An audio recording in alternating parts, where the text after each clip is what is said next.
लखीमपुर खीरी का रहने वाली उम्मी जो गई थी यूक्रेन एमबीबीएस की तैयारी करने, लेकिन अचानक रूस ने वहां आक्रमण कर दिया और वहां पर का माहौल बिगड़ गया।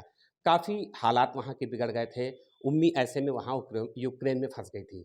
यहाँ पर भी परिवार को चिंता थी और वहां पर उनकी सुरक्षा को लेकर काफ़ी, लगभग हमें लगता है 8-10वां दिन है वहां पर, अभी भी बमबारी हो रही है। आज के दिन वो अपने परिवार के साथ में सुरक्षित हैं। आज बात करते हैं। उम्मी जी, आपको वहाँ पर क्या लग रहा था जब युद्ध शुरू हो गया था? वहाँ पे तो माहौल बहुत ज़्यादा ऐसी सिचुएशन थी कि हम लोगों को कुछ समझ ही नहीं आ रहा था, किधर जाएँ, घर की तरफ जाएँ, बाहर जाएँ या घर में रहें। लेकिन बस बंकर के अंदर सारे लोग बंद थे। जो भी सिचुएशन थी उस चीज़ को फेस कर रहे थे, बट अनफॉर्चुनेटली ऐसा होता जा रहा था कि हम लोग उस चीज़ को बर्दाश्त नहीं कर पा रहे थे। और बस एक गवर्नमेंट से उम्मीद थी कि वो कब हम लोगों को बुलाएगी और कब हम लोग घर जाएँगे। पूरी तरह से हम लोग बेबस हो चुके थे वहाँ पे। सब तरफ से आवाज़ें आ रही थी, 24 आवर्स 24 घंटे हर वक़्त हम लोगों को आवाज़ें सुनाई दे रही थी, बमिंग हो रही थी, मिसाइल्स की आवाज़ें आ रही थी, ऐसे-ऐसे इन्फॉर्मेशन मिल रही थी कि अभी यहाँ पे अटैक हो रहा है, अभी वहाँ पे अटैक हो रहा है। तो उस चीज़ से बहुत घबराए हुए थे हम लोग, यहाँ तक कि टोटली मेंटली डिस्ट्रॉय हो चुके थे। कुछ भी ना तो खाने को था वहाँ पे, ना तो इवन पानी तक नहीं था मार्केट में। पानी लेने गए थे वहाँ पे, पूरा पूरा मार्केट खाली हो चुका था। फिर जाके हमने जूस खरीदा, तो सारी चीज़ें ख़त्म भी हो चुकी, बाहर नहीं निकल पा रहे थे, घर के अंदर बंद थे बंकर में। कुछ भी नहीं समझ आ रहा था तो हम उस लोगों समय को। क्या आस लग रही थी? कहाँ से क्या, कैसे हम लोग पहुँचेंगे वापस? उस टाइम पे तो हम लोगों को समझ ही नहीं आ रहा, और अभी भी नहीं, बस सिर्फ़ और सिर्फ़ एक ही उम्मीद थी कि इंडियन गवर्नमेंट हम लोगों को बुला ले, बस वही कर सकती है। और वही चीज़ें हम लोग जो एम्बेसी एडवाइज़री जारी कर रहे थे, उसी चीज़ को फ़ॉलो कर रहे थे। तो ये सब चीज़ें थी। बॉर्डर तक पहुँचने के लिए ये कहा कि हम लोग अगर बॉर्डर पहुँच जाते हैं, तो उधर से हम लोगों को पिक कर लिया जाएगा। बट बॉर्डर तक पहुँचने के लिए भी बहुत रिस्क लेना था हम लोगों को, क्योंकि कन्फ़र्म नहीं था कि बॉर्डर पहुँच कर क्या होगा। बॉर्डर की सिचुएशन बहुत ख़राब थी। एक प्रॉब्लम से बचने के लिए 4 और प्रॉब्लम्स हो रही थी, उनको भी फेस करना था।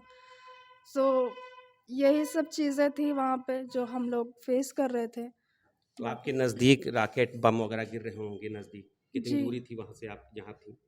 वहाँ पे हमारी 60-70 किलोमीटर की दूरी पे ये चीज़ें हो रही थी।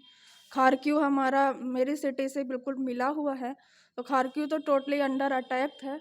वहाँ पे बच्चे स्टक हैं, वो बाहर निकल भी नहीं सकते। बाकी हमारी कंट्री में हमारी सिटी में ऐसी इन्फॉर्मेशन आ रही थी कि आज रात ये होगा, आज रात वो होगा। ऐसी-ऐसी एडवाइज़री भी आ रही थी, मतलब यूक्रेनियन की तरफ से। तो वो लोगों ने यूक्रेनियन ने तो अपना बंदोबस्त कर लिया था। वो सारे निकल गए थे, बचे हम लोग कुछ नहीं कर सकते थे। वहाँ पे जाके कुछ खरीद भी नहीं सकते थे और घर में रह नहीं पा सकते थे। घर में हमारे पास तो बंकर भी नहीं था। तो जब वो ब्लास्ट हो रहे थे और जब ये सायरन बजता था, तो सायरन से मतलब ये था कि हम लोगों को घर छोड़कर जाना था एट इंस्टेंट उसी वक़्त। बट हमारे पास उस जिस बिल्डिंग में हम थे, उस बिल्डिंग में हम बिल्कुल अकेले थे। ना तो यूक्रेनियन थे उसमें, ना ही इंडियन थे।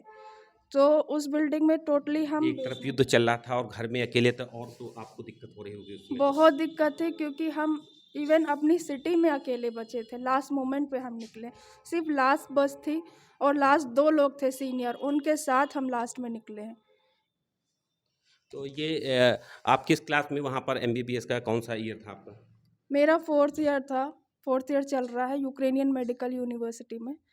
सो अभी मेरी क्लासेस भी हो रही थी। बाहर से पहले ऐसी कोई सिचुएशन होती तो हम लोग आ जाते। इंडियन एम्बेसी ने बोला था कि सिचुएशन को वो ऑपरेट कर रहे हैं, तो हम लोग उसी पे डिपेंडेंट थे।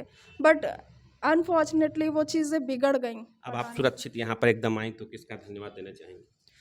हम इंडियन गवर्नमेंट का बहुत धन्यवाद कहना चाहते हैं। I really appreciate to our Indian government, क्योंकि उन्होंने जिस तरह से हम लोगों को निकाला है इस सिचुएशन में, वो काबिले तारीफ़ है। क्योंकि हम लोग तो वहाँ तक आ गए थे अपने रिस्क पे, अगर वो उन्होंने वहाँ से हम लोगों को सारी चीज़ों को पिक किया। जैसे ही बॉर्डर हमने क्रॉस किया, तो सारी चीज़ें होने लगी थी बाय इंडियन गवर्नमेंट। उम्मी के बहन और भाभी, पिताजी भी साथ में हैं। आप भाभी हैं क्या? आप जी। क्या लग रहा, उम्मी आ गई वापस? बहुत अच्छा लग रहा है, बहुत सेफ है और कायदे से अपने आ गई अब घर पे। आप बहन हैं उनकी, कैसा जी। लग रहा है? बहुत दिक्कत में थी आप, परेशान थी, जी, अब कैसा आज लग रहा है? बहुत अच्छा लग रहा है। पहले तो इंडियन गवर्नमेंट के लिए me and my family hardly thanks for Modi ji, दिल से। और भारत सरकार ने जो हम पेरेंट्स की आवाज़ सुनी, उसके लिए बहुत बहुत धन्यवाद गवर्नमेंट, इंडियन अब तो गवर्नमेंट को। आपके वहाँ दो खुशियाँ हैं, एक आपकी शादी है और आपकी बहन वापस आई है ना, जी तो अच्छे से सेलिब्रेट होगा। जी, अच्छे से सर। जी, आप पिताजी हैं उम्मी के, क्या लग रहा है आपको आज उम्मी वापस क्या सब सब बहुत खुशी लग रही है कि बेटी मेरी आ गई यहाँ, और जो भी सरकार ने मदद की उसके हम शुक्रगुजार हैं। तो बिल्कुल आपको बता दें, यहाँ पर उम्मी के परिवार से बात हो रही थी। सभी का साफ कहना है कि मोदी सरकार का धन्यवाद दे रहे हैं और यहाँ पर एक नहीं दो खुशियाँ अब परिवार के साथ उम्मी के साथ मनाएंगे। नवीन अवस्थी, एबीपी गंगा, लखीमपुर खीरी।